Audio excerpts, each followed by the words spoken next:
today we will be reading chapter 3 of The Charm. This is a book where I wrote the original chapter 1 when I was 13, finished the book when I was 19, and then published it at 30. So now I'm doing a read along where I'm reading a chapter a week, and we're on 3. So in the first 2 chapters, we learned that the protagonist is Zoe. This guy Matt has recently kind of shown an interest in her. The homecoming queen, Ashley, seems to also like Matt, so there may be some jealousy there. And then in the second chapter, we learn that Zoe actually has magic powers. We don't know what they are, but Matt and his friends seem to think that they know. We also learn that Matt's friend Jake can teleport, and Matt's friend Ryan can stop time. So Zoe just found all this out. She's back in her room, and that's where our story picks up. I jolted upright. My heart was racing as I tried to catch my breath, feeling as though I'd been yanked out of a dream. When did I fall asleep? What time is it now? I felt rested, but no sunlight shone through the cracks in my blinds. I reached over to my nightstand to turn on the lamp and tilted my arm to check my watch. It was just before midnight, but there was no ticking. Before I could process what that meant, the world around me slid out of place. I could no longer feel the sheets beneath me. Instead, I was back on that couch. I rose, weightless and unsteady, and walked toward the door. A single note fluttered against it, held in place with a strip of tape. Open the door. And so it begins, I huffed under my breath. The empty space swallowed my words as I racked my brain for what to do next. I wrapped my fist around the doorknob and gave it a jiggle. I didn't expect it to budge, but part of me hoped it would. Part of me hoped the task was as simple as the note made it out to be. Open the door. Now, if the door were a water bottle and open meant explode, I'd already be done. Scanning the room, I was desperate to find something. Anything. Some object, some clue, some loose piece of wall or flooring. I paced from corner to corner and wall to wall, but the only thing crossing my path was the couch. With aspirations set high, I raced over to the couch, gripped the bottom, lifted it as high as I could, and realized it was impossibly heavy and that I wasn't blessed with super strength. Frustrated, I marched back to the door and jiggled the knob, with force this time, wishing it was just swinging open. Closing my eyes, I started to recount my first experience in this space. There was Jake, his eyes filled with nervous anticipation. The halls, narrow, dark, and cold. Walls and floors made of concrete. The dusty smell filled my nose as I envisioned the subtle strides of one pair of shoes trailing another. Huge glass windows loomed, forcing my reflection to follow me as I crept down that shadowed corridor, uncertain of what lay ahead. Heavy doors. Yes, the doors! Each one was adorned with a complex series of locks. But what was on the other side of mine? I clasped the stubborn brass fixture, closed my eyes, and let the image form in my mind. I pictured locks, bolts, and chains, swaying as cold air knocked them back. They clanked against each other. I focused deeper. I willed the bolts to move. Then I could feel it. A slow scrape. Cool metal sliding against itself. The spring bolt of a locking mechanism easing free from its position. The locks had obeyed. The ringing echoed in my mind, metal twisting, turning, until it silenced itself. My task was almost complete. My heart throbbed with the effort. I wiped my sweaty hand against my hip, reset my grip, and twisted the knob. Jammed. Frustration surged. I slammed my fist against the door, the metal bars pushing back like they were mocking me. It was still locked. I dropped my head against the door's surface. Was I imagining it? Did I only think I heard the clanks? Was there laughter coming from the other side of the door, or was that also my mind playing tricks on me? Did you figure it out yet? A childish voice teased. I wasn't imagining anything. Your powers move things with your mind, but it's tied to your emotions. Focus on one lock at a time. The locks you need, Matt called from the other side. I clenched my jaw. Focus on the locks I need? I needed all of them, and I had twisted every bolt, every lock, but the door still wouldn't open. I closed my eyes again and pressed my palm to the cool metal. This time, I slid my hand up the frame, searching, seeing. The inside of the door revealed itself. Layers of metal, hidden components, mechanisms I hadn't noticed before. I felt them, completely under my control. I had moved all of them, and that was the problem. It wasn't until I concentrated that I realized not all of the locks were initially secured. I focused again, dialing in on the remaining bolts that still held the door closed. In moments, the childish noises from the other side slowly faded away. I twisted the gleaming knob and pushed forward. A sharp throb pulsed behind my eyes. I winced, pressing a hand to my temple. Adrenaline? Not too bad, Matt smiled as he greeted me. His smile was perfect, and I was the reason behind it. Now, on to challenge number 2. He clapped his hands excitedly. You gotta be kidding me. Can I at least eat something first, I begged. Yeah, you can have some breakfast. But you need to earn it, Jake replied, snapping his fingers. Suddenly, I was back in the room with the chair. The only difference was that I wasn't setting it gently this time. I was strapped into it. Now that's what I call a proper abduction. On the table was a delicious plate of perfectly crispy bacon. I was so done with challenges at this point. All I wanted, no, needed, was the bacon. My mouth watered as my empty stomach begged to be filled. As a low grumble started to make itself known, a strip from the middle of the plate came flying at my face with alarming speed. I ducked, shocked at how easily I made the bacon move. My head throbbed again. This challenge is about precision, Matt laughed. To move something small, something you need. But it's not just about control, he added, his voice losing its humor. You'll need to watch for signs that you're pushing too hard, like headaches or fatigue. We all have limits, Zoe, and you need to start learning where yours are. My fingers twitched toward my temple again. That pressure behind my eyes hadn't faded. You felt it after the door, didn't you? That strain? I gave a hesitant nod.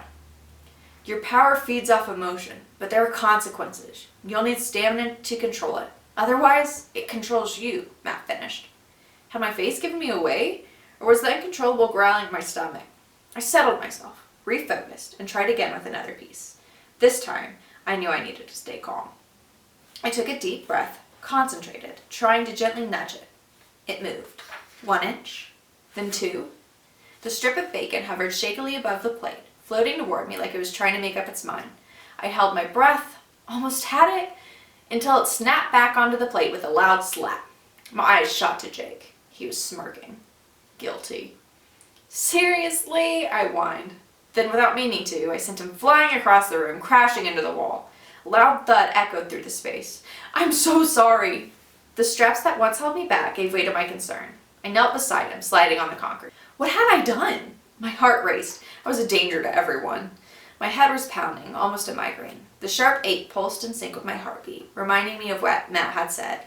Limits. Barriers. It was clear I had no understanding of what this gift was or how to safely harness it.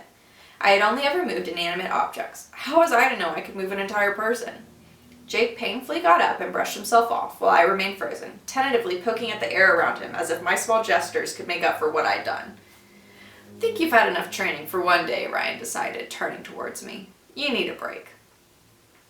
I managed to bring myself back to my feet, but I couldn't reach for the plate. Not after what had happened. I could do so much more than move just a few ounces. Part of me wanted to hit rewind, to go back to being the girl who blended in, who didn't have to fear what she might break. Jake had returned to the table, keeping a cautious distance. Ryan, meanwhile, wore an unsettling expression, like he feared he might be next. I didn't know whether they were more afraid of who I was, what I'd done, or the fact that I had no idea how I'd done it. The one thing I did know was that I was terrified. I'm getting hungry too, Jake. Can you bring us something? Ryan had already made himself comfortable at the table, tucking a napkin into the collar of his shirt as a burger popped into place in front of him. One by one, other dishes followed. Steaks, mashed potatoes, rolls, pizza, anything you could imagine. I knew Jake was behind it, but where's all this food coming from? I know you're special, but that doesn't mean you can take other people's food. Calm down, sweetheart, Jake paused, realizing that I was not the kind of girl you call sweetheart. It's from the other room, nothing stolen. He gave a small smile and added, we don't take what isn't ours. I sat back down in my chair and scooted up to the table to join the boys. I'd forgotten how hungry I was until I started shoveling food into my face. When I finally came up for air, they were all staring directly at me, like they'd never seen a girl eat before. Note, I am using the term girl loosely here.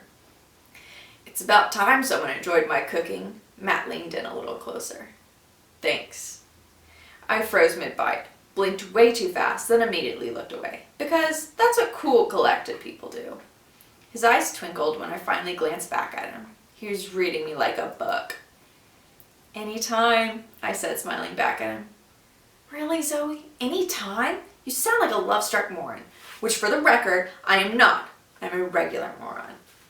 So how do I fit into all of... My face twisted as I tilted my head back in an awkward shrug, as if the word was somehow written on my forehead. This. Solid word choice again. This. What am I supposed to do? I pressed on. What do you all do?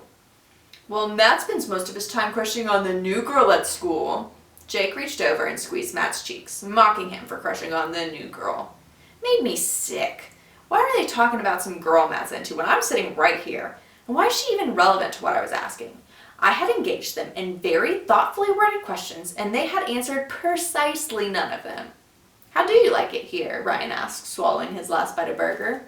Wait, I'm the new girl? I blinked, stunned.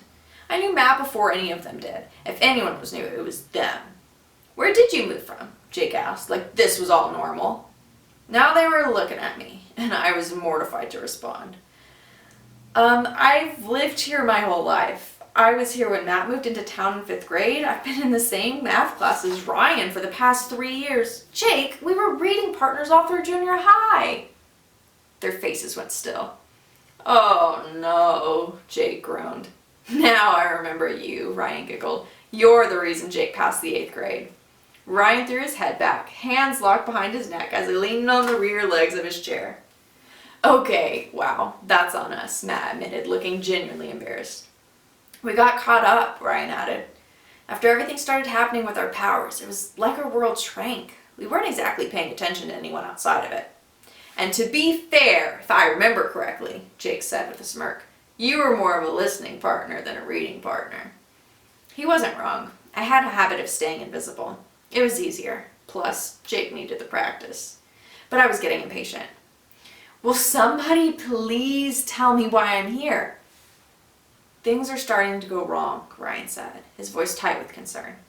I used to have a lock on time, but now it's slipping. It's getting shaky. He looked down, disappointment clouding his expression. It's dangerous.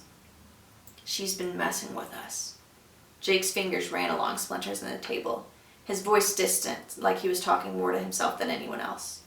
The silence hung between us, and I could feel the weight of his words pressing down on the room. I couldn't stop staring at him, waiting for more. We think you can help us, Jake added, his gaze flickering toward me as he gestured vaguely beyond the room. Help everyone.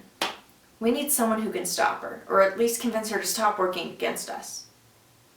Her? I asked, feeling the weight of the words hit me harder than I expected. Jake smirked. You don't think that pen broke on its own, do you? Ashley. Ashley was behind this. The most popular and powerful girl in school was scheming to bend time itself to her will. No wonder Ashley lost it when Matt started to look my way. It wasn't jealousy over the attention he gave me. It was fear. Fear that I might be the one to knock her off her throne.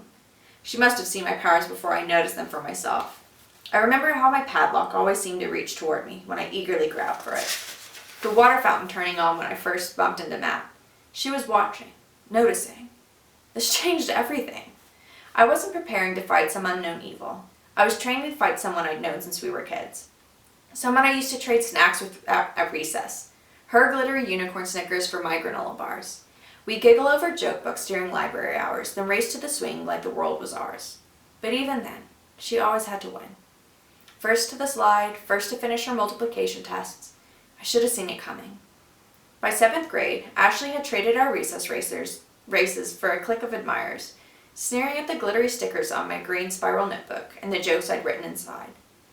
But this? Fighting her? Stopping her for good? I felt wrong.